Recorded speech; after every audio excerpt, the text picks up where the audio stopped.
Greetings, denizens of the tri-state area. Jacob Weil here. And Blue Dragon 5. And Dragon, I know what we're gonna do today.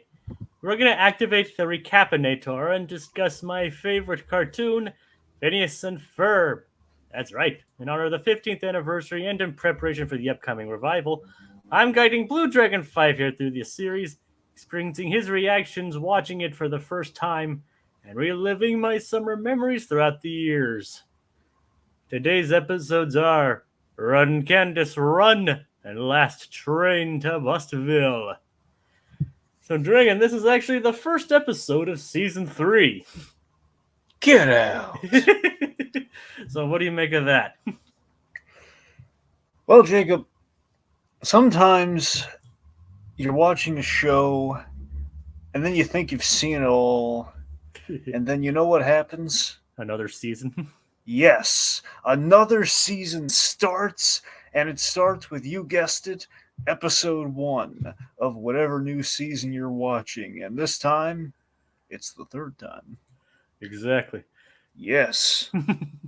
So it's been quite an interesting ride going down this rabbit hole so far. So, and that means we're pretty much halfway through. There's still one more season that has aired so far before the revival comes. Yep. So, so we still have some ways to go, but we're getting through. You know who else had a good run? Candace. Yes. Yes, she did.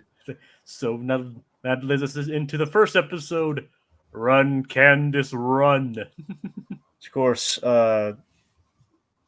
again, just with that title and just with the episode, a lot of it, I'm thinking the Flash, the CW Flash, with the famous and infamous "Run, Barry, Run."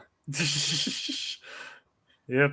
Of course, there's also the movie Run, Lola, Run, and Run, Forest, Run, and all that stuff.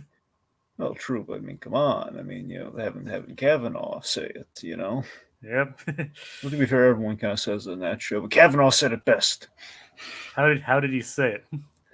Run, Barry, run. Well, he's kind of said in a few different contexts, but that's kind of the supportive father figure, kind of run, Barry, run. And let's just say there have been some other permutations of it with the multiverse of Wells.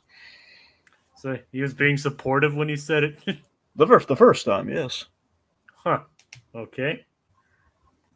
So, I haven't watched any of the Flash stuff on YouTube yet.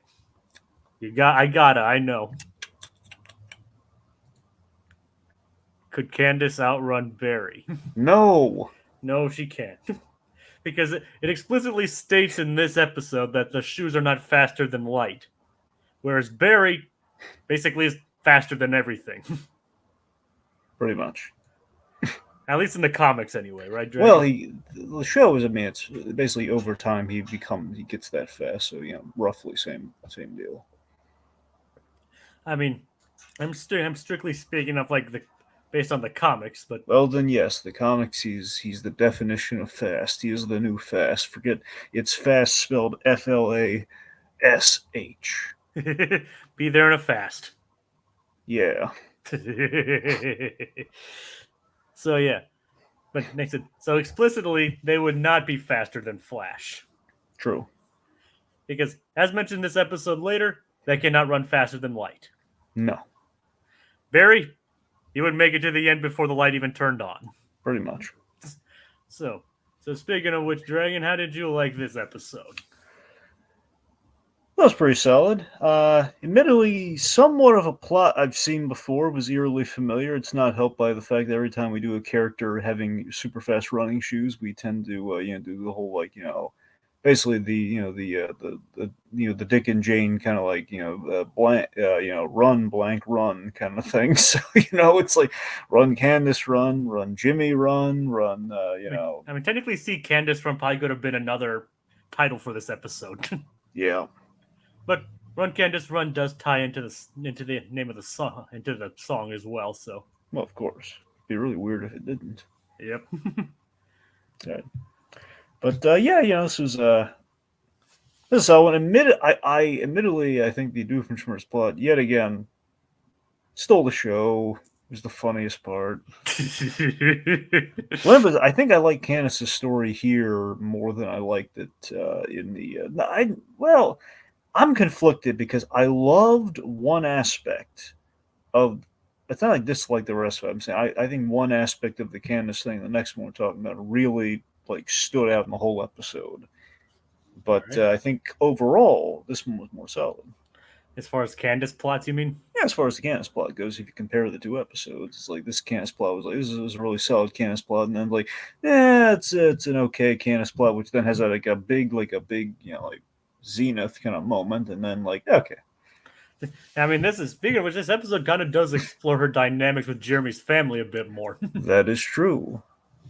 It's like so. Speaking of which, I do have some related stuff for that. There, Vicki Lawrence, also known as Thelma Harper on the Carol Burnett Show, reprises her role as Hildegard Johnson from the episode "Crack That Whip." mm-hmm. If you noticed, Mrs. Johnson actually spoke for the first time, Yeah, she did. Yeah. and you recognize her voice. God, no, not offhand. Jane Lynch. Oh, that was Jane Lynch. Yep, that's Jane Lynch. Nice. No, that's very nice. So And that was Jane Lynch character. Yep, another Jane Lynch character. She Good. voices a lot of blondes, it seems. Yeah, love that Jane Lynch. Oh yeah. Also popped up in the Marvelous Mrs. Maisel. Oh nice, I didn't know. Actually, she was a bad guy too. She stuck around for a while. Had that redemptive arc, but Huh. I only know her from like obviously like Wreck-It Glee, Ralph. Wreck-It Ralph, Glee, Mm-hmm. that kind of thing. Well, yeah, she's wonderful. She popped up in Monk for an episode. Jane Lynch is fantastic. No, I don't doubt it. Yeah. Mr. Johnson is voiced by someone named Todd Stashwick. Oh, I love Todd Stashwick. He's great. All right, You, and you remember the Kim Possible live action thing they did, right? yeah, I saw that. He was Dr. Draken in that. Oh, he was Draken. Yeah, that's here's the thing, Jacob. I mean, admittedly, the Kim Possible live action thing was severely flawed. But that said, the people they cast in that were great, and particularly Todd Stashwick. That guy, he's geeky as the rest of us. Todd Stashwick, he can rock on tour with the best of us. He knows the stuff, man. He's great. It's a shame they didn't make him blue. Yeah, I don't know what they were thinking, but it's. But probably the live action TV budget. I mean, still, that was like a color correction. Even Click did that. Yeah. Literally a setting on a remote, even. Yeah. Like I said, I don't know Dragon.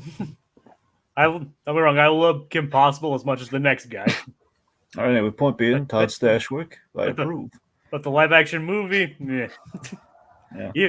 Even if McCorkle and Scully are involved, it did not live up to expectations. Also, to bring it back to the Batman, he was in Gotham, Todd Stashwick. Ooh, who was he in there? Well, he was kind of squandered. He popped up in 2 episodes. He played Black Masker. Well, technically, Black Masker's dad, but So he was a Roman Sionis. No, he was Richard Sionis. Ah. Well, some people say Sionis, some people say Sionis. I said Sionis. I know. Well, no, you said Sionis. Did I? Man, even But it sounds like we're on the same page with Sionis. It's like even I'm messing it up. I mean, so who is Roman then? Well, that's actually Black Mask, but he's not in the show. Because again, it's Gotham. It's like kind of the setup for. Well, initially they started with the setup for the villains, which I thought was kind of clever, and then they went with, let's just do the full tilt villains, yet no Batman, which I feel was kind of a questionable decision, but that's what they did. All right. And Kogias is with him. That Black Mask got wasted in Gotham. That is true, sadly. Funnily enough, the closest thing I got familiar with Black Mask is besides like Under the Red Hood. Mm-hmm. He's not in it much, but he is in there. He's great in that. He is. And also, he was also in the Arkham games. Yes, he was. Not frequently, but he was in the Arkham games. He's mostly an Easter. Let's face it, he was mostly an Easter egg in the Arkham games, but he was there. Yeah, but I mean, he seemed to be like the main villain of Arkham Origins, but Now you're right about that. That was a fun opportunity. They were like, hey, let's actually do stuff with Black Mask, and let me get a twist, but and then it's the Joker. Yeah. So I mean, it's kind of the hand giveth, the hand taketh away, and the hand happens to be a clown, but it's... And of course, did you recognize Annabelle's voice? Oh good. Man, she sounded familiar, but I did not. I did Tina not. Fey. Oh my God, Tina Fey! It's even better. This is a wonderful cast. I love everyone in this cast this episode. I mean, unfortunately, we do not see Tina Fey ever again in this, but we do hear Mr. and Mrs. Johnson a lot more. So, Well, that's at least that sounds. So Vicki Lewis, by the way. Lawrence. Oh, I said, oh crap, sorry. Actually, you know what? Forget my point because I think I was going to bring up a Vicki Lewis fact. Never mind. Forget what I said. All right. All right. So let's get into it. All right. So the boys are watching the Uncovery channel, which seems to be about the Animal Channel, pretty much. Yep, and then they're going to be you melded with like a different some knockoff of HBO. And then like watching a show about a cheetah, which of course, as Candace rightfully points out, like right on cue, makes them go really. They come up with an idea to go really, really fast. I love that she can just had it just timed out just like that. Can set her watch by it. Just can set her watch the scheme. Yep, it's like she knows her brothers all too well. But she doesn't care today. Why? Because she's spending time with Jeremy's family in the park. Yes, the Johnson family picnic, an annual occurrence. Celebrating Hildegard's birthday. Yes, and we've met Hildegard before in the in the Skating Grandma episode. Yep, crack that whip. That's the one. Where she had that hip. Yep, where she had a rivalry with Candace's grandmother. Yeah. Battle of the Grannies, dawn of liver spots. Oh God. All right, so here's the problem. Candace. She promised her mom that she would read at the library. Well, that's not all. And apparently, she promised to do something with Stacy too. Of course, Stacy calls, and yeah, go on. She's wearing half of a horse costume, and she's like, "Candace, we're about to go on. Where are you?"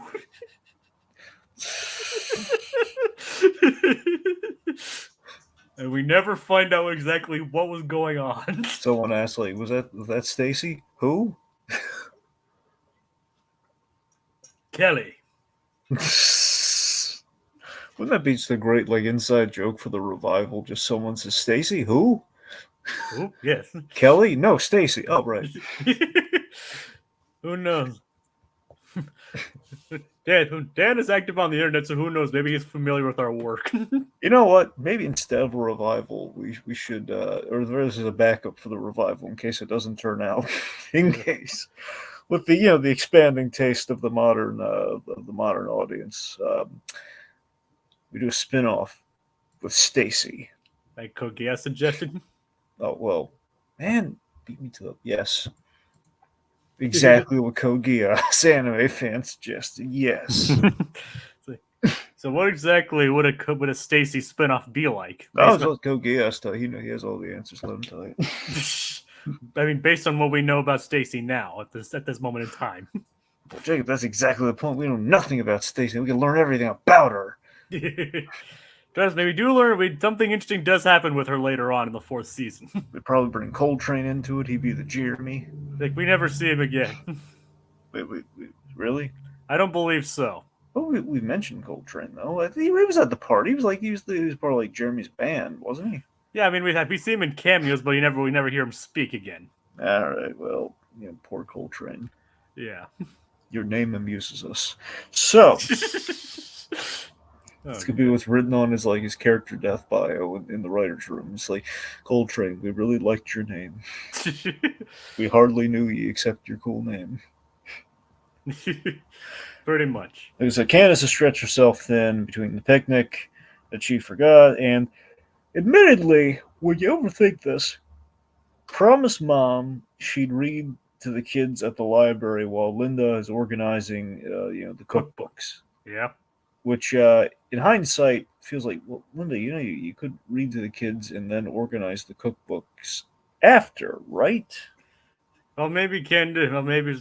I mean, like Cat in the Hat's like a 25 minutes. So I know this is not Cat in the Hat, but I'm just saying, like, I don't think it would be like an all day. There's like limit, just like 25 minutes, and then organize stuff. What do you need help for? Well, who knows? Maybe Candace just volunteered independently of that.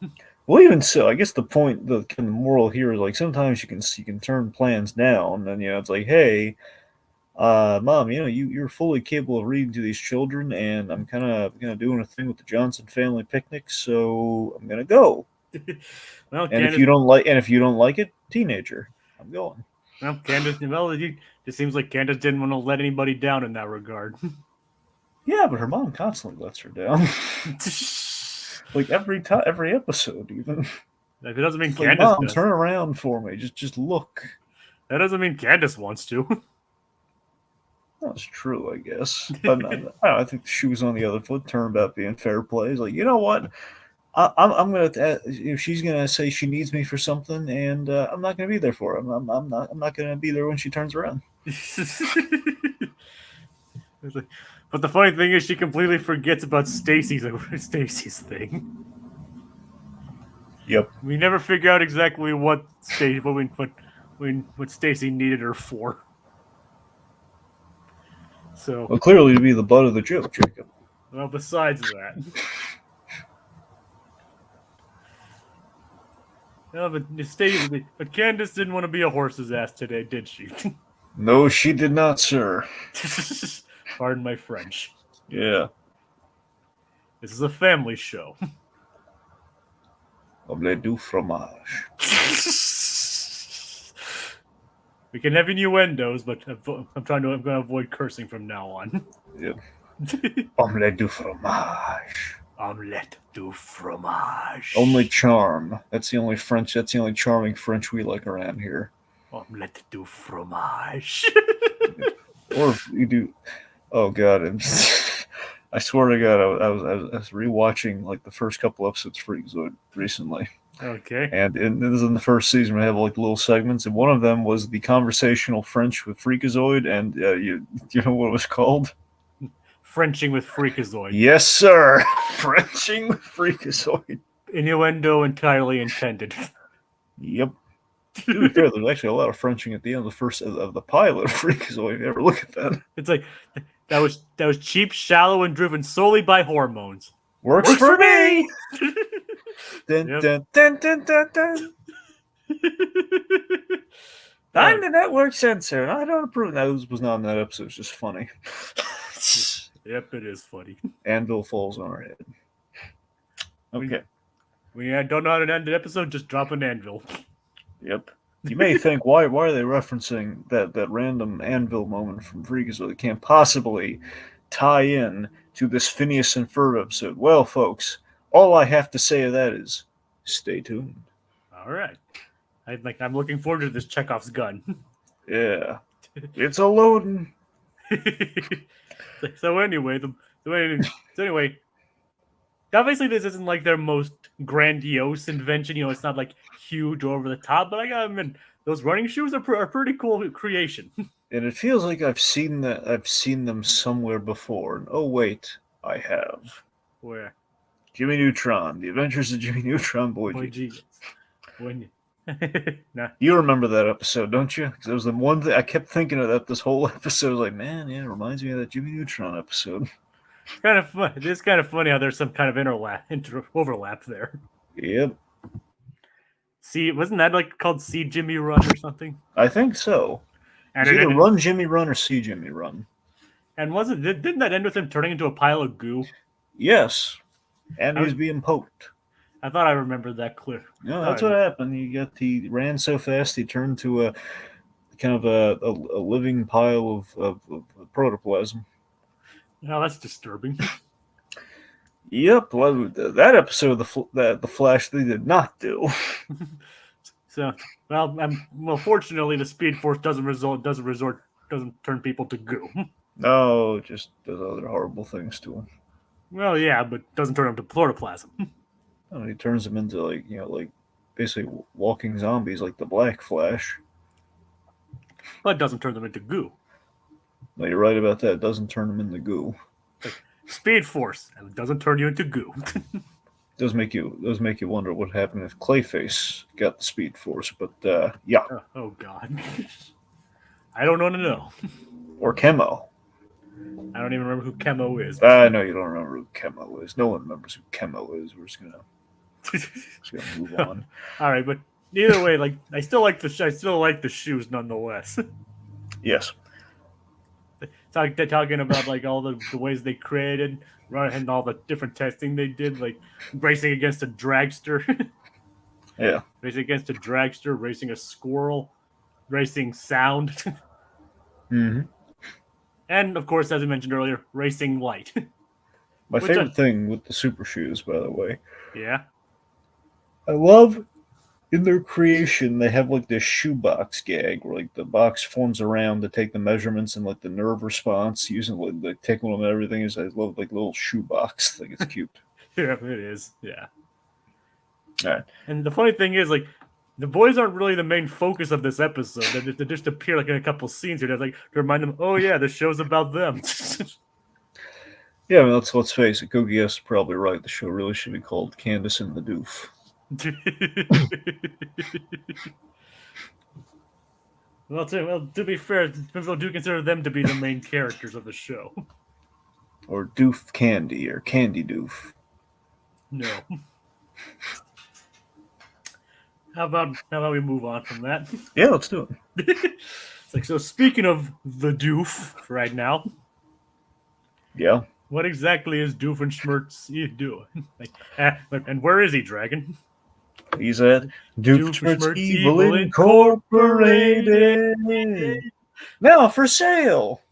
Yeah. Unfortunately, that wasn't part of the jingle. Could have been, though. Could have been, yes. Okay, so I love this plot so much. The building is being repossessed because Doofenshmirtz presumably missed like his payments. Now here's the thing. Mortgage Well, payments. did they specifically say mortgage? I believe so, yeah. Well, here's the question, though. I don't think they did, and here's why. Doofenshmirtz bought that building. Now, that said, I know what you're thinking. I just wonder, though, if Doofenshmirtz owns that building, he's like the super of that building. So it's not just the thing of like him, like, you know. I wonder if it's more of like a ground rent thing of like he owns the building, but not the ground underneath it. Those are the payments that he missed. That's what I'm wondering. It probably, I mean, like I said, it's inconsistent in like regarding like if he's like the sole occupant or other people are in the building. Like I said, that part is, I'm gonna admit, is inconsistent in regard to the show. Yeah. So in this case, he owns it. It's just him because otherwise, other people would be like like an apartment building or something, but it's not. Yeah. So in this case, yeah, he's like the only tenant of the building, and if he doesn't pay it, they'll just tear it down or sell it to someone else. Exactly. So Perry Platypus shows up. Well, no evil going on here, but playing the world's smallest violin for old Doofy here is like he's going to be in a cardboard box the next time they do battle. So Perry Platypus helps Doofenshmirtz through this trying time, not with a scheme, but giving him an actual way out. Like he gives him a suggestion, but it's not one that he's all too keen for. Sell the nice picture of Charlene. Like, yeah, no, that was a hint. Yep, he's like, what? Cost Charlene, who we mentioned is loaded. This episode mentions is loaded. Yeah, we did. Yep. And then it's like, I don't want to call her because you know what she'll say? I told you so. And you know why? Because she told me so. Yep. The gargoyles were expensive, but they were cool. What name a cheap, like a non-cheap building? Name a non-cheap building that has gargoyles. Name a cheap building that has gargoyles. You can't think of anything, can you? Exactly. He has a good point. He does. It's like, and so naturally instead of trying to ask his ex-wife for money, he tries to basically scare people out from buying the building. Yeah. Indian burial ground. True story. Very funny. Okay, few gargoyle tangents. Yep, gargoyles are a good investment after all. Well, of course. I mean, call your broker today, kids. But a few gargoyle tangents here. All right, one. Yes. In real life, there's a building out there. I don't know which building. I think it's in New York. There's a building somewhere that has like pop culture gargoyles on it. As in, you have a gremlin, you have a xenomorph, you have sorry, not you have, Zool, Ooh, and I don't know what the fourth one was. I don't even. Yeah, it has to have four, but I don't know what the fourth one is. But seriously, pop culture gargoyles and a real building, which is like an amazing idea. Probably expensive as all get out, but it's amazing. All right, that does sound interesting. all right. Secondly, in Freakazoid, Goliath kind of made a cameo. Huh. Yeah, because Freakazoid's like he's basically perched on a gargoyle like Batman, and the gargoyle's like telling him its life story. And if you look at the gargoyle, it looks a little like Goliath, and he's like, look, if I give you, gave him like gum or something, I think he gave him like a stick of gum, like to stop talking. Was he voiced by Keith David? I don't believe so. It wasn't that direct. Plus, it was like Oh, Disney. I don't think Disney would have like really let him do that. But it's that sucks. yeah. I mean, I know supposedly you see the gargoyles in the first episode of Spectacular Spider-Man, but from what I heard, that's Well, that might actually kind of track. But here's the thing. Considering Greg Weisman and all that. Yeah, considering Wiseman. Also, however, speaking of Spider-Man, though, there was kind of a gargoyle running gag in Spider-Man the Animated Series. He kind of conferred. He liked to perch on this specific gargoyle, and he named it Bruce, Kind of prophetic, I guess. which I think is pretty much like a nod to the competition for Spider-Man at the time. The Hulk. Sure. Well, I was thinking more Batman, but sure. Okay, yeah. I'm saying, given the whole gargoyle perching thing. But, Okay, I know. Okay. But yeah. All right. So, point being, Doofenshmirtz, he's trying to scare everyone away, like, pretending like, oh, the annoying neighbors. He pretends the most half-hearted, like Italian neighbor kind of thing you've ever seen. He has like a comb in front of his face. and the prospective buyer is like, if neighbors like that, our lives will always be interesting. Yeah, and our prospective buyers here, they're barely a cut. Nothing's deterring them. Cardboard furniture, love it. Rustic, you know. Neighbors, Indian burial grounds, we love it. We love poltergeist. Yes. Oh God. Yeah, but like, hopefully there's no actual corpses under there. Hopefully, Doofenshmirtz has killed a lot of people, so at least in our gritty reboot, anyway. In our gritty reboot, yes. Like so. Yeah, so it's like so. Yeah, it's like, and of course they're sold by the gargoyles, which only kind of proves Doof's point. It's the clincher. Yeah, it's like gargoyles, we'll take it. Yep. So naturally, that does kind of prove Doof's point. I mean, the gargoyles, good investment. Okay. Meanwhile, let's talk about Candace is whizzing around this whole episode. We should talk about her. It's like, as it turns out, the ones that Phineas and Ferb are using are not the ones that are not their first type, their first version. They're the prototype. Yeah. But Candace gets the unstable prototype. Yep. Fortunately, she doesn't check the bottom of her shoes that say unstable prototype. Much like the Jimmy Neutron episode, she can't stop running. Nope. But at least it's more like, at least it's less. Well, she can't contain herself from running very long.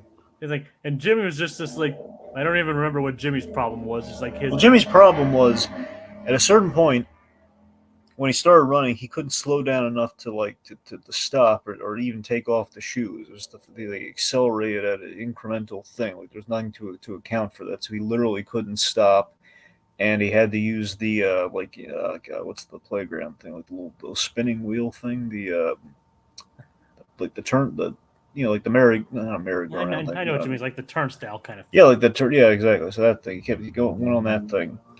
I feel so bad because I've seen so many episodes of Recess and I can't think what the heck the name of that thing is. I mean, I know what you're talking about. I just don't know what it's called either. But yeah, so the playground equipment basically had to go around either clockwise or counterclockwise till eventually he slid out of the shoes, and in doing so, it became a pile of goo. Yeah, that's pretty disturbing, actually. Yeah. Anyway, I haven't seen Jimmy Neutron in a long time. and we never say how he got turned back to normal. We never know. We never know. But it's Jimmy, so he probably scienced his way out of it. Yep. Yeah, after all, he is a boy genius. Yep. It's in his name, after all. Well, yeah, it'd be false advertising if anything but. it's like Like so, Timmy Turner saying it. Yep, Timmy Turner even called him a boy genius. Yeah. And we're versus boy that no one understands. Yeah. Okay. All right. So It's a Candace. So first she goes to the library to try and read to these kids. well, she's in a hurry. Kid calls it out, and she's like, "Yes, you. That's a good question. Now you can." Yep. It's like, why is your neck so long? Good question. I would love to think it's like Papa Meyer's kid at some point like asked him like, Dad, why is your neck so long? Good question. You can make the show that's gonna put food on the table. It's like, and one of them kind of did. Yep. Yeah, if you know how Hamster and Gretel was made, you're actually not too far off on that. Oh, God. Anyway. Yeah, he actually came up. He actually worked with his daughter a lot on that show. The idea for that show, which is nice. Yeah. Like, so technically, you're not too far off. That's the funny thing. Yep. Anyway, so I do kind of buy like the kid can't read at all. It's a blah blah blah blah blueberry. Like that's a little much. It's like, well, remember, she has to read to them, so obviously they can't do it themselves.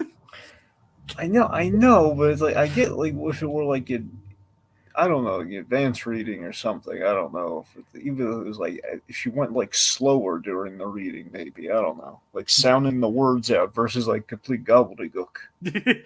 Maybe she was just overconfident. Sure. Well, either way, Illiteracy aside. Yes, either way, Candace uses that excuse to head off to the Johnson family picnic.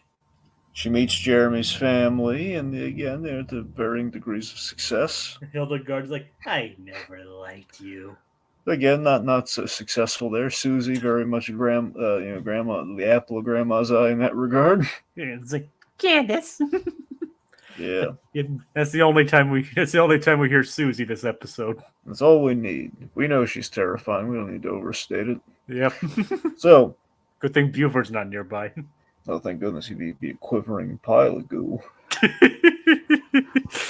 I need my nerd. I need my security nerd. There, Buford. It's fine. No, not that security. Shield me from her. Tackle her. Do it. You want me to tackle her? Yes, I'll help you. He grabs Baljean, using it as a battering ram against the girl. Oh, God. So he's like fight against fear. Oh, God. Yep. That'd be a sight to see, using Baljean as a battering ram. Yep. Basically like that scene from Toy Story where he's just like using the karate chop action on Buzz Lightyear. Or more accurately, like, but I don't want to use my head! Sure. Well, yeah, if we're using the battering ram thing, yeah, sure. Like, I was thinking more like self-defense mechanism, but you're right, battering ram, that's the go-to. I know, it's like, what are we gonna do, Buzz? Use your head. Use your head. But I don't want to use my head. And again, that's a great moment in the movie, but the first take, Like, yeah, let's just say they didn't properly unscrew the vent. No. Ow! I love that too. I love the bloopers. Okay. I love those bloopers so much. As do I. Let's just write this into the movie. When he lost the string. Yeah. Which, coincidentally, a few movies later, he did. They kind of did. I'm shocked they did, but they did. Yep.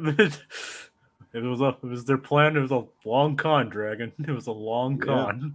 All thanks to Jesse during an outtake. It's like, wait, Jesse, say that again. We can use that. Yep. Anyway, it's like, so of doing the various family activities and trying to go back and forth between reading to the kids. Basically, Candace is basically literally running herself thin. Yeah. And basically unable to stay still because of the shoes. Dragging poor Jeremy like during the three-legged race, like through the mud and stuff. Yeah, yeah. You haven't like, hell, they won though. Well, yeah. Like we won. And, like the wheelbarrow thing. Yeah, Jeremy is surprisingly supportive of her in this episode. No, in reality, he'd be in. Well, wait a minute. Yeah, I guess we should. Okay, Is it that time, Dragon? Jacob, I think it's that time. All right, it's It's Gritty Gritty Reboot Reboot time. time.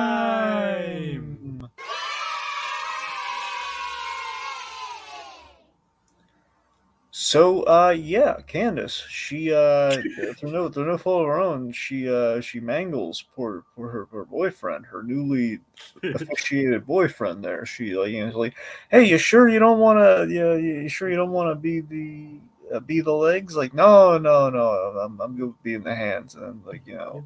Candace going like at Mach 7. Poor Jeremy. He's not dead, but he wishes he was.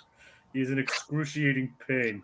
Yep, it's just it's, the arms were a memory. It's like like, oh god, I look like Stretch Armstrong. What's wrong with you, kid? Don't touch me!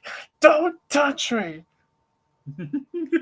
Grandma, touch me! Oh god! Someone help me! Get her away from me! It's like I didn't mean Susie was right. Oh god! Why did I listen to her? Because she looks like Darla Dimple. Why did I listen to her? The famous excruciating Candace. Let's just face it. Why? Why didn't you go to Stacy's thing? You would have saved us all so much trouble. Let's just face it, though. Darla Dimple would totally do something like that. Yep. Candace, you horses! Oh, the pain! Oh. I'll never play guitar again. Oh. Why do I taste colors? And that's a new one on me. Everything's red. And Like, it doesn't even taste like cherry. Oh god. That doesn't have a metallic taste to it. Oh, it's all copper. Oh god. I thought it'd be more iron, but My inner child is pointing at me and saying, "Is this what life is? Why?" So many mishaps today. Candace, I thought you loved me. Oh my god. How am I talking through this excruciating pain? Then basically the reality of the situation actually is really because layered. Yeah. Jeremy was rendered, but what? Oh, it has layers. Yes, Jacob, it does. All right. You know why? Because it's like an ogre? No, because it's not that simple. It's not that simple. Anyway. Flip side, reality situation. This is Jeremy imagining the excruciating pain that he's in because actually he was rendered comatose upon the first impact. He's just this mangled, horrible, bloody, kind of like crossword puzzle on the ground. Oh god, that's well, actually more like word search on the ground. It's like a word search on the ground. That's horrifying. And because I mean, it's horribly mangled, like Mach 10. You can only like to make things even worse, just to go completely farcical here. The reverse flash shows up, and says, "Oh my god, that's really horrible. I'm going to add that to my list of things to do with Barry Allen." That's really good. Thank you, young lady. I'm out of here. Like, lady, what did you do for this? Wheelbarrow? Excellent. And he pulls a little notepad with like the reverse flash logo on. He's just like writing it down super speed. Like, yeah. And what else? Three-legged race. Oh my god, yeah. I could move like his leg that way. That'd be great. Okay.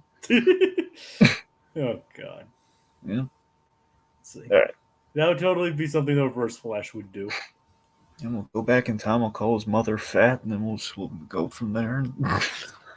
Yeah, well, we have time travel in this too, in this show too. So, That's true. unfortunately, I don't think there's a lot more time travel as far as this show goes. Well, wait, they're going to do it again this season? I don't think so. Well, yeah, they did use it a lot, so. I don't think they're going to do it anymore at all in this, as far as I remember, in the remaining of the show. Oh, I do like multiverse travel, though, so. Yeah, that is true. So, Anyway. anyway, Okay, so the point being, so, okay, back to reality here. yeah, Our cartoon reality. fair enough. Well, the boys are, like breaking, all these records and like testing, like, how fast they really are. We're getting not as fast as light, but faster than sound. Which typically means they're faster than like anywhere between like 767 miles per hour and 671 million miles per hour, Yeah. which is speed of sound and the speed of light. So they're somewhere in between that. Anyway, so Candace kind of collides into the Doofenshmirtz plot. Just the prospective buyer. Yes, collides with. Thankfully, again, the reboot would have been far more grim. She would have been obliterated into tiny red chunks. It would have been episode 1 of The Boys. Yeah, she A trained him. She Yeah. would have A trained her. Yeah, how far did you?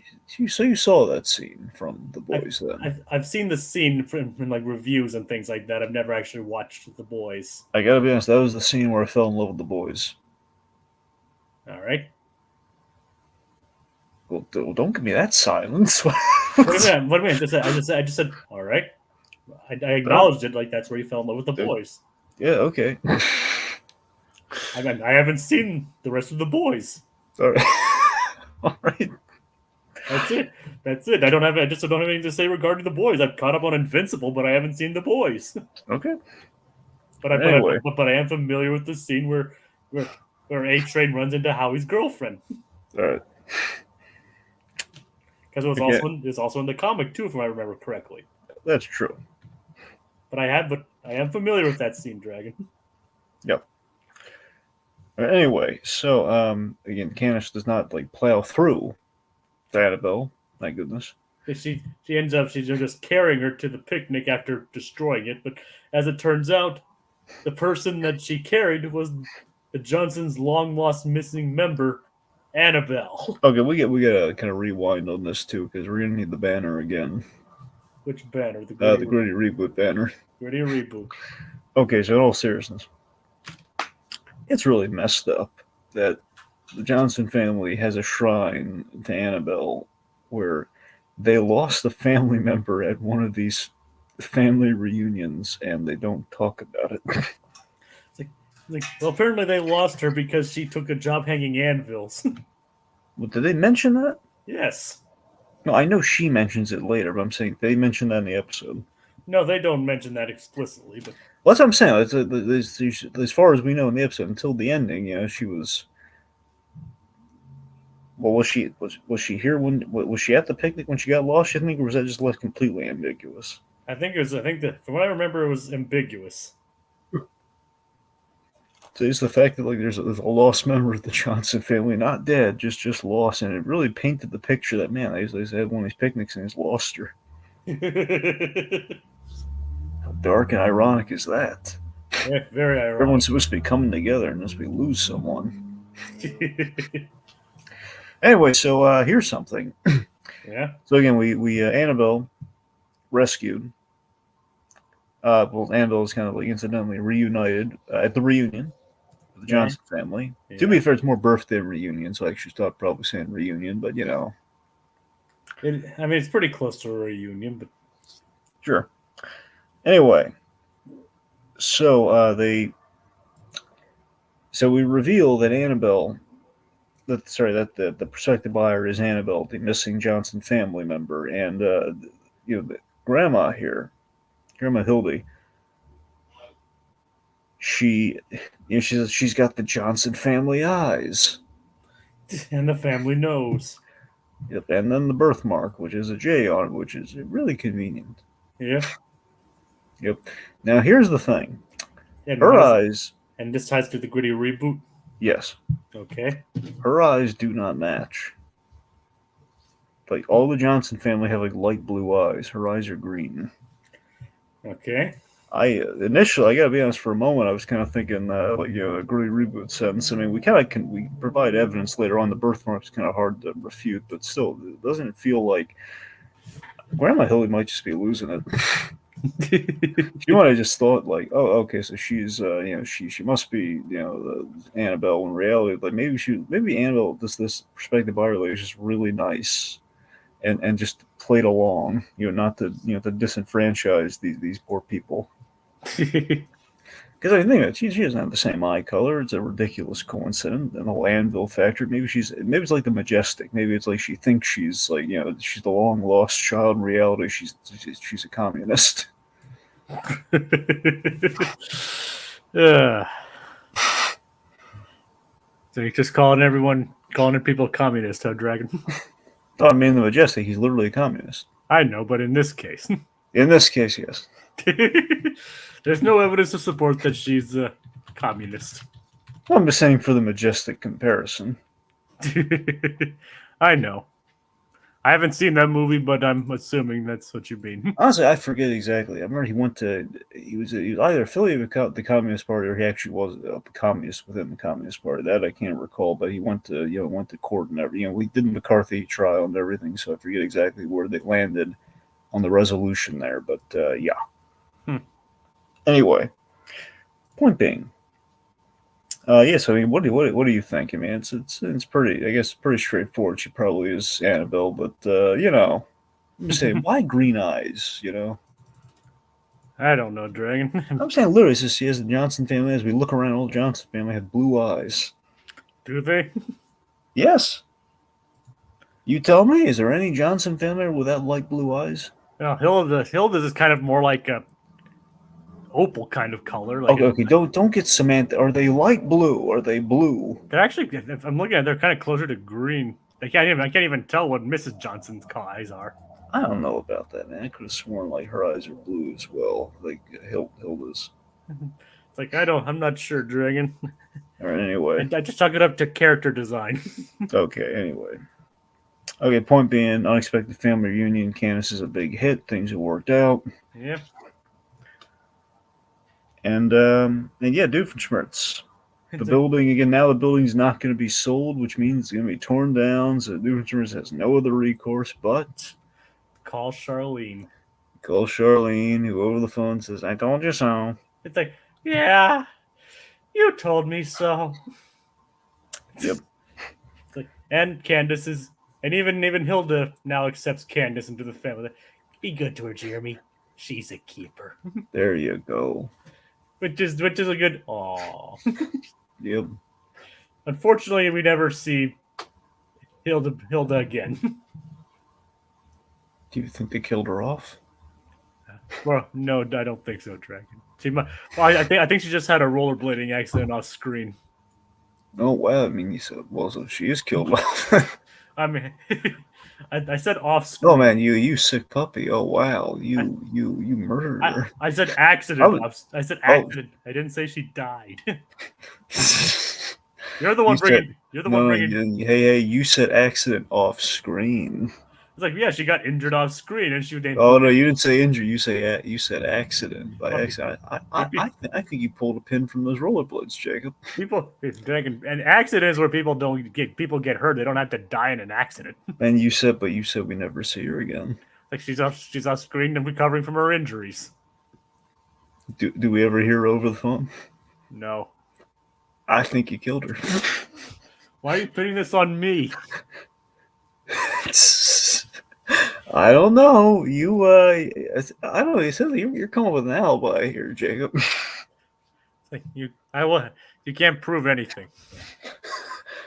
Yeah, but you leaning on the fact that I can't prove anything is making me somewhat suspicious that yet this what is it? You turned 80 or 85 in this 85.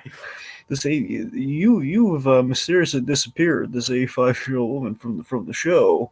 If not you, then Dan and Swampy. They've done something horrific to this 85-year-old. Why else never bring her back again? For all we know, They're killing every time we don't Jay, every time it's the last time we see an old person in Phineas and Ferb, we've killed them off. Oh God! So you've put that in the play now. You've killed these characters unless they come back in the revival. They will not be. Ah. So takes Alice on that, buddy. You killed off You Grandma can't Hildy. you can't blame these on me, Dragon. I don't know. I don't know. I think you might have done it. I think I sense foul play here. All right, let's move on from this character assassination and Literally. literally, yeah, and defamation of my character to the last train of Bustville. Last train to Bustville, rather. There you go. In which Candace learns a very wrong lesson. Yep. And the boys have a balloon race, and let's just say there's a dodo in this episode, and it's not the bird. Yeah. So, Dragon, how you coming down on last train to Bustville? Yeah. It's all style, it's no substance, it looks cool, but it's really just I don't think it was that strong. Again, it has a really standout cool moment in it, but aside from that, it's like, All right. it's okay. Oh, It's funny. I mean, it looks cool, but I don't think it's like I don't think it's as like clever or witty as the usual Phineas and Ferb stuff. All right, that's fair, but we'll build to your point then. Sure.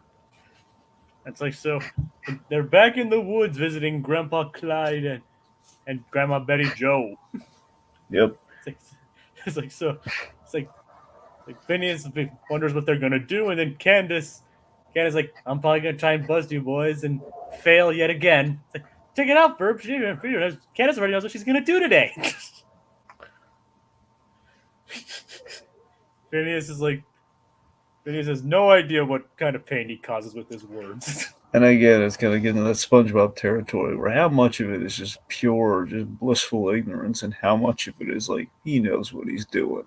Like, I don't think Phineas is malicious in any No, way. no, no. Look, actually, you're right. No, it's not. In all seriousness, it's not malicious. But I don't know. It's kind of funny though. So often when we try freeze frames of Phineas, he oftentimes looks malicious, and you kind of look beneath the smile, and it's like there might be something there. It doesn't help that he's shaped like a triangle. No. It's the shape of creation, but also the shape of evil. I thought that was a square. What do you mean? Square, the shape of evil. Now you know what I'm talking about? No, now I know what you're talking about. Funnily enough, the creator of this show wrote that episode. Yep, and you know what else, Jacob? What? It takes two triangles to make a square, which is the shape of evil. Does that mean he's half evil?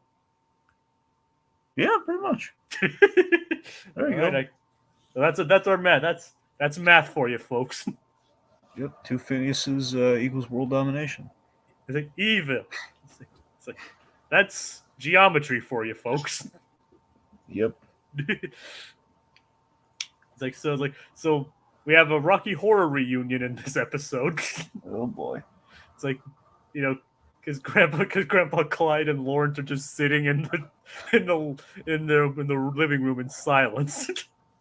Yeah, this is like an awkward antiquing conversation. Well, even the episode kind of calls out the fact that, yeah, we really didn't have much here. So we just have Grandpa Clyde just desperate to change the subject because he just has nothing to talk about with Lawrence. It's like we have a saying in the Dragon. There's a saying in the antique business. Yeah. What? Well, what's the saying in the antique business? It's like, I don't know, but there is one. So that is funny. Just the fact that poor Clyde here.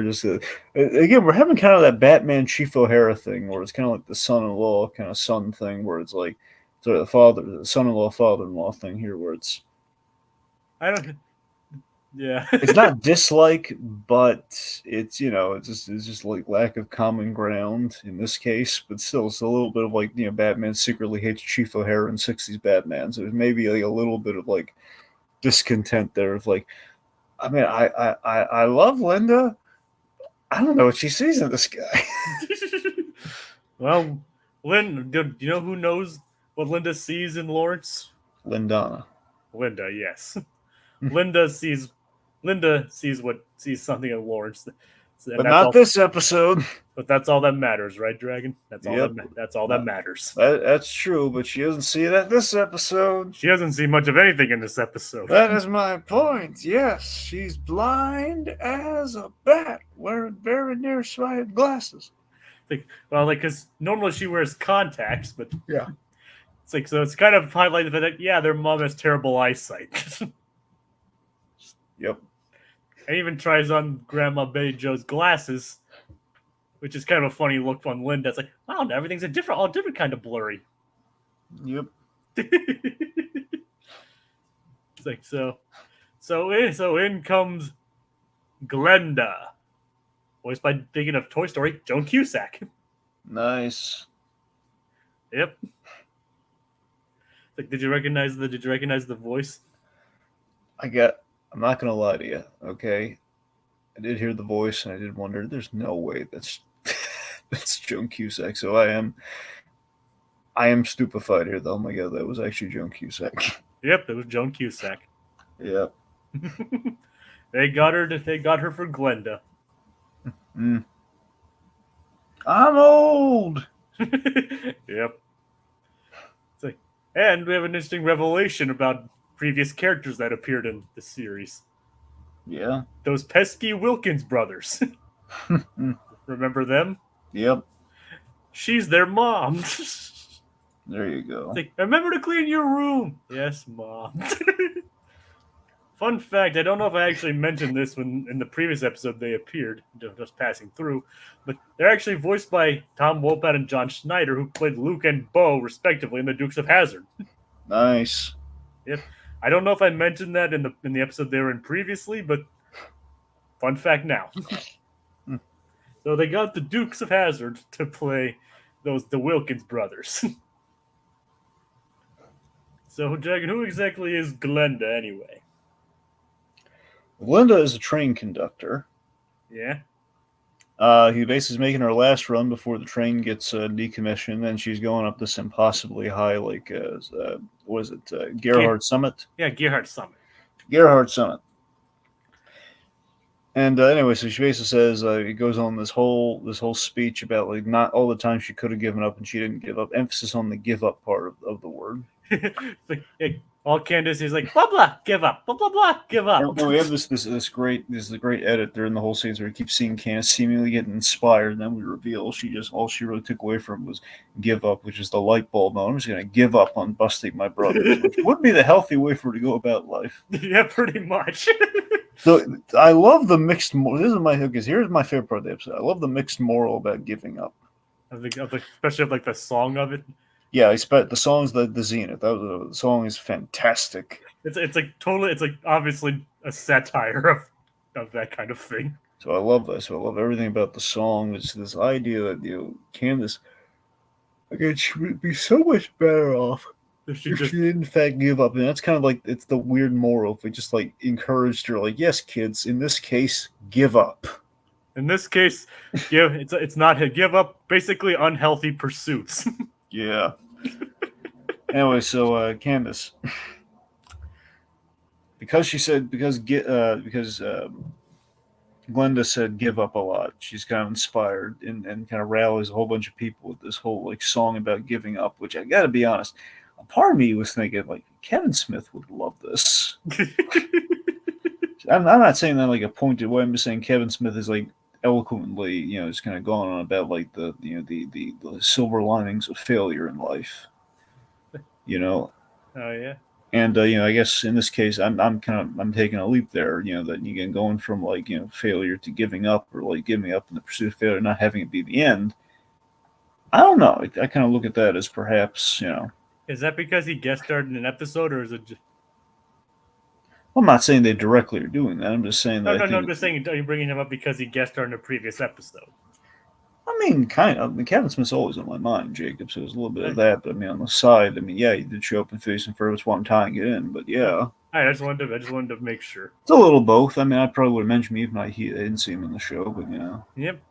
As I mentioned, I remember the most for you. The most interesting part of the episode was its two guest stars. I remember one of Kevin Smith's biggest like claims to fame is the failure of Superman. You know, that's not like a failure on his part, but it's just the fact like it's like, hey, I can write Superman. Superman lives. Superman lives, and it ended up being a failed project. But you know, again, you got more out of that failure than he would have out of success, most likely. The death of Superman lives. Oh yeah, I love that documentary. All right, Oh yeah. I still wish I still have no idea what happened. You never mentioned what happened that the docu series he was going to do about John. Basically, he was going to do John Schnepp's last project, but they never, you know, Ah, never happened. I don't know why. no idea. I think it was a rights thing, but I can't. No one's ever spoken to it. No idea. But you're saying about the song? Yeah, so it's great. Just like Candace going around and like we see her like inspiring everyone to give up. It's like, You know, like an artist, a boxer being the funniest one. Like, yeah, you know, he's the boxer, like a diver, soldiers. You know, just give up. the patient. Now, admittedly, the agree to read with the patient would have just like died on the table, but no, the patient just like, no, I'm not doing that. Not giving up at life. You just kind of it's kind of like a darkly humorous kind of song in a way. Like it's like, yeah, give up. And of course, we have like the whole chorus, like the chorus of Candace, I give up. Yep. One of my favorite lines in the song is, you know, how she forgot the Alamo. I forgot the Alamo. Of course, I keep hearing that. You know what I'm jumping to, right? The one I'm jumping to is like the Alamode. Oh no, I was going to a different Alamo. I know. I was reminded of the Kids Next Door episode. Well, no, it's good though. That's a solid pull. I was just going to Pee Wee Herman. Oh, I didn't You see know, that. Pee Wee's Big Adventures is like, son, do you remember anything? I remember The Alamo. the Alamo. Because remember, the bike was initially was hidden it was supposed to be in the Alamo. Oh God. Yep. But I just remember the Alamo. Reminded me of the Kids Next Door. The Alamode. It's a good joke. What's the Alamode? No. Good. That was a good episode too. Oh, yeah. Speaking of time, not really a time travel episode, but It's Frozen. not the tie episode, but it's still pretty good. Is that your favorite episode? It's in the top 5, Jacob. I'm not gonna lie to you. It's in the top 5. All right, so I don't know what the name of the episode is. Probably Operation Tie for all I know, but I think so. It's usually kind of how they go. It's a tie or ties something. like Moose von Musk.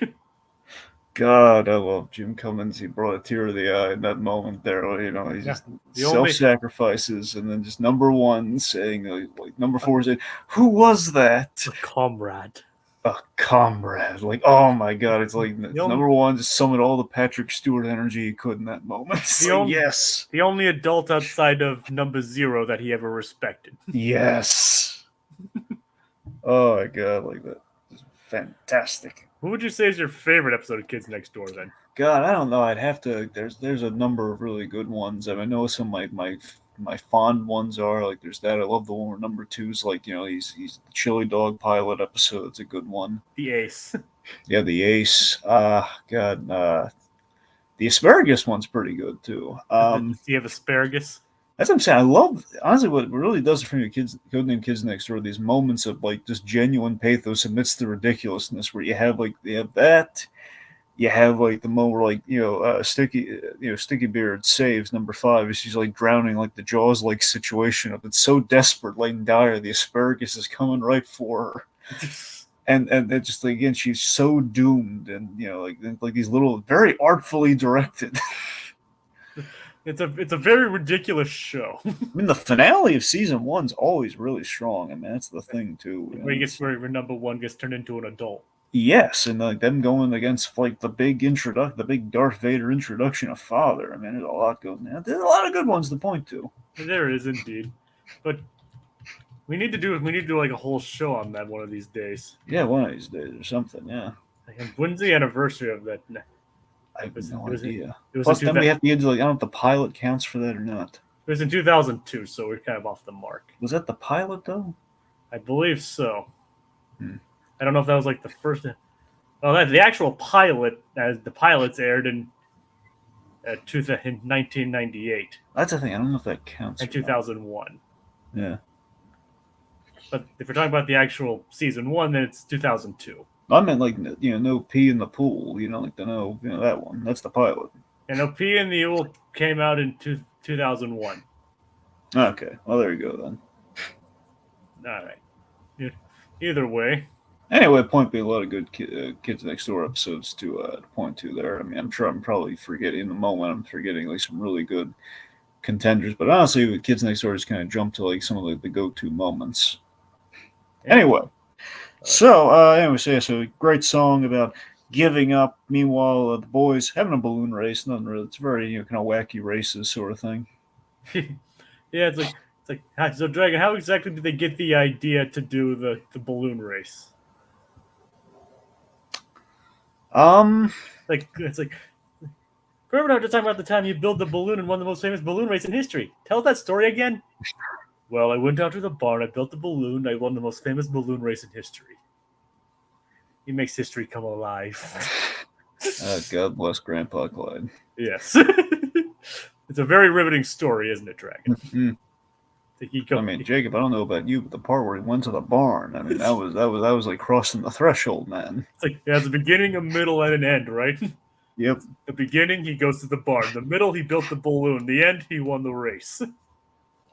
I didn't know if he was going to win the race, Jacob. I mean, he said it's a matter of fact that I didn't know. I was on the edge of my seat. I didn't know. He could have gone any direction. He could have lost. Well, he won. His wife would have left him if he lost that race. Well, fortunately, he won. Would have disrupted the whole space-time continuum. And we wouldn't have the boys with us. No. The Sherman brothers never would have been born. So yeah, them too. Yeah. Okay. It's like yeah. What do you think of like all the balloons and all that? A little bit of an ego move on Phineas, Ferb, and Buford's part. I won't lie. Making the balloons in the shape of your giant heads. That's all done purely for Candace's payoff, but it's fun. And well, Isabella's looks like a heart. See, there's a girl with no ego. See, forget this boys' club here. Isabella, she's going like, I don't need to self-aggrandize myself. I don't need my face shown. Just it's about the love for the sport. Well, yes. Well, Dragon, there is love, but I don't think it's for the sport. Well, fine. It's love for the possibly deranged triangular faced boy. So it's like yes, yes. It's like yep. She's obviously a fan of the balloon, of the Phineas balloon. Ever since she was a baby, she looked across the playroom. She saw that kid, and like the teacher's like, Isabella, what's your favorite shape? And she triangles. Very good. It's like triangle. And Vanessa's just like walking outside the classroom, just like peering in, and there's a CNC at Ferb. It's like, that looks like my dad's building. Just walks down the hall. Very innocent. Oh God. So yeah, so if we just do the focus on the Phineas stuff right now before getting into Doofenshmirtz. Speaking of, yeah, sure. It's like so yeah, the boys are racing in the balloon, in their balloons, and like Buford, trying to lighten the load, first sends Baljeet off the edge, dangling him from the rope. They gotta lose weight. How does dangling me from a rope lighten our load? Lightens my spirit. There you go. And of course, Baljeet goes to various trees and a mountain lion. Yep. Now, admittedly, that's a fate I would have loved to have befallen season 1 Baljeet, But not season 2 through 3 Baljeet. yeah, no, yeah, he doesn't deserve that. Season 1 Baljeet, oh god, he deserves worse. He deserves to be, go through some jagged rocks, Oh God. yeah. But not anymore. No, no, not anymore. And of course the other thing that he lightens the load with.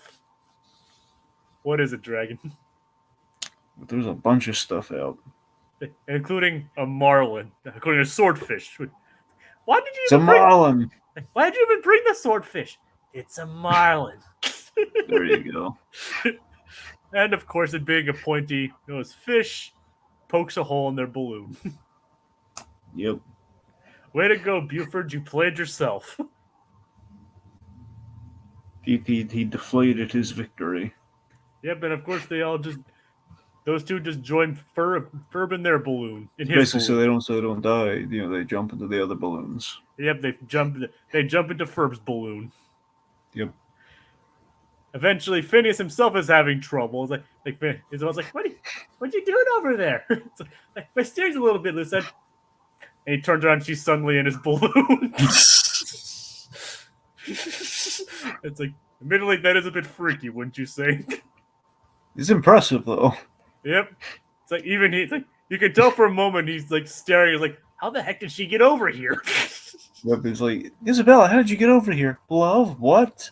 Jumping? It's the power of love, Dragon. The power of love. Yep. It's like, wait, how'd you do it? Huey Lewis? What? Yeah, Huey Lewis. He has like a little glider. He gave me a lift. Like, yeah, that's the power of love. Yep. Oh God. And of But course, Mr. Lewis, how are you doing this? Well, kids, that's the power of. And he crashes into like a mountain or something. It's like, oh, he's okay. Yep, he's giving a thumbs up on the way down. I'm fine. Ghostbusters was mine. Oh God. Anyway, so, and of course she takes the opportunity to like, can you hold on to this while I fix it? Gladly. Yep. Any excuse to put her arms around him. Yep. Oh God. So Dragon, where exactly is Doofenshmirtz? Well, he's at Doofenshmirtz Doofenshmirtz Condo. Condo. The Doofenshmirtz is bored beyond reason, and he's just like on a whim. He's just so given up. And he too was kind of given up. There's a theme, Jacob. Thematics. Yeah, so basically he's has this this egg plot where he's captured all the eggs and he can transform the eggs into dodo bird eggs, and he basically take over. The reason though is that he believes dodo birds they're extinct, so imagine these huge like fire-breathing monsters capable of wreaking havoc. Doofenshmirtz never watched Ice Age, and that's what his folly was in this plan. Had he watched it, he would have been fine. He would have sidestepped this whole plan. He would have had a nice, quiet condo vacation. Yeah. The funny thing is, at first, when he actually makes the dodo, which kind of sounds weird out of context, He makes a dodo. it actually seems kind of happy to see him until he compares it to a turkey. Yep, insults it, and then the dodo wants to kill him. Pretty much, it's like turning on his own creation, on creator by it. Yep, and this goes throughout the whole episode, in which by the mid-credit scene, he's like he eats the balloon that Doofenshmirtz hijacks, which is Ferb's balloon. Which, by the way, of the balloons he could have taken, pick the one that looked like his building. No, he goes for the triangle-shaped one. What? Yep. No, he didn't. Which one did this? Wait. No, the dodo took the triangle-shaped one. I'm saying Doofenshmirtz took the Ferb-shaped one. So Doofenshmirtz, he took the one that looked like his building. Of course he did. Yep. You do remember that does get referenced in the movie, right? Remember, that's why I keep bringing it up. I know. We're heading for that building that looks vaguely like your head. But I don't want to use my head. Now, someone clearly used it as a blueprint. Should we get litigious? I know a lawyer. All right.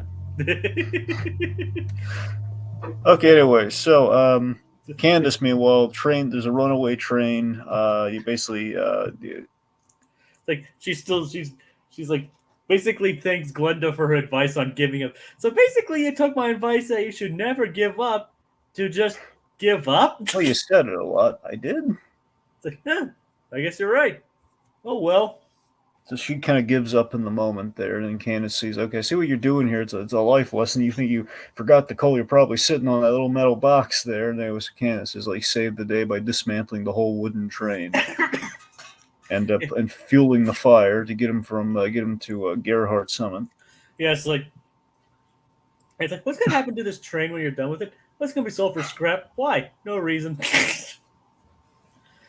So Candace is good at tearing things down. At least she's able to tear down the train, and of course, Grandma and Betty, of course, Grandma Joe and her mom don't notice that the train's being torn down around them. And the only thing they notice is the fact that the gift shop's 50% off. So, Candace learns a lesson to never give up. Yep. Which she goes back to her unhealthy pursuit of trying to get her little brothers in trouble. What do you make of that? Yep. Linda finally sees it, but she's like, it's an optical illusion. Forced perspective. Yep. Because they're selling in the Summer All the Time collection up at that lodge for some reason. Oh, I had to go somewhere.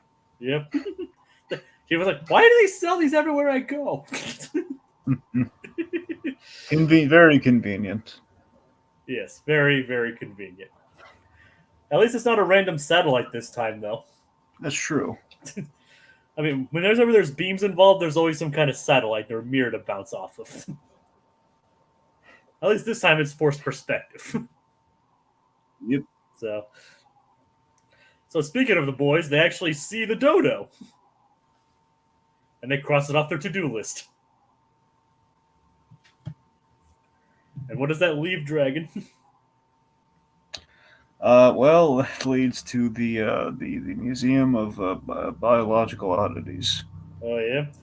I can't believe you bought a Museum of Biological Oddities and you don't have any oddities.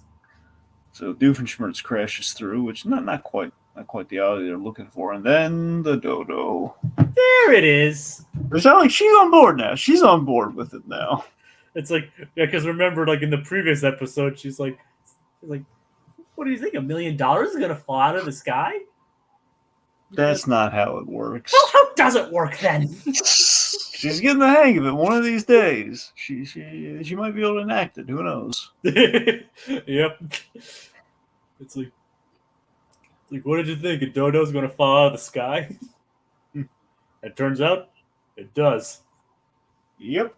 And that technically leaves one last thing they need to do for the theme song: building nanobots. That's the only thing they need to do that's left from the theme song. Well, wait. What about finding Frankenstein's brain? It's like, well, they wrote that. Oh, remember, they wrote that down, and it's the last thing they need to do. It's the only other thing they need to do besides finding Frankenstein's brain. All right, fine. So there's two things left. Yes, but I can guarantee they do one of those things. Okay. Do you know which one? No, do you want to know which one they do? Well, they're gonna find Frankenstein's brain, aren't they? No, they're gonna build nanobots. Oh, that's lame. Like, really? Yes. Okay. Throw up the other banner. All right, boys. He has a word for you. Oh, we got more than a word. There you go, boys. Dan? Swampy. Boys? Just really? The opening of the show. The best line, the best lyric of the song. Finding Frankenstein's brain. It's over there. It's over here. It's over here. Okay. Guys. How? You had an episode where we had like. Wait, Doomsday that was a Jekyll Hyde thing. It wasn't a Frankenstein, right? Well, Perry was kind of the Frankenstein that one episode, right? Yes, where they assembled the platypus. There you go. So, guys, we've come so close. How do you not find Frankenstein's brain? Okay, in the revival, if there's one thing we legitimately need to do in the revival, in all seriousness, no joke, Dan Swampy, you gotta find Frankenstein's brain in the revival. Otherwise, what's the point? It's unfinished business. Yeah. That, you guessed it, unfinished business. Write it down. Okay, we're done here. Of course, Code Geass points this out. Frankenstein's the name of the scientist, not the monster. So that Code Geass, don't be that guy. Don't be that guy. And I will say, technically, in the original draft of the novel, the monster did not mind being referred to as Frankenstein. And either way, the monster, yes, well, the monster is taking the name of his father, so it's still Frankenstein. Technically, it's Frankenstein Jr. Let's not get bogged down in semantics. It's like technically, the monster could be referred to as Frankenstein within the context of the novel. It adopted the name of his father, pretty much. So technically, So technically, and if you think about it, they're both the monster. There you go. One in terms of creation and one in terms of action. See? So, after all, what is the measure of a man? Right, Dragon? Yeah. Anyway, sorry. Okay. So I think that does it. We got another return from the farmer and his wife. The farmer didn't actually speak this time. So we didn't get to hear Corey Burton this time. Yep. Oh, by the way, just because I forgot to mention it earlier. Yeah. Yeah, the anvil payoff was, like the whole amnesia thing. That was what my Freakazoid reference was. Is the fact that the network censor always got the anvil dropped on her head. So it was like, okay, so Annabelle went on to be she was a network censor for a brief time. So she worked for Kids WB. Yep. And they kept dropping the anvil on her head. Yep. It's like, so we have Freakazoid to thank for the Johnson's distress. There you go. The crossover we never knew we needed. Yeah. So, relevant. So, it all ties together in a nice Chekhov's gun, doesn't it? Yep. So, I think that covers it. Any closing thoughts? No, I think we got it. All right. So, thank you everyone for watching. Thank you, Kogias, for commenting. And be sure to join us next week when the boys trek the great indoors and then play with a giant mechanical dog. Good night, everyone. And that's the way it is.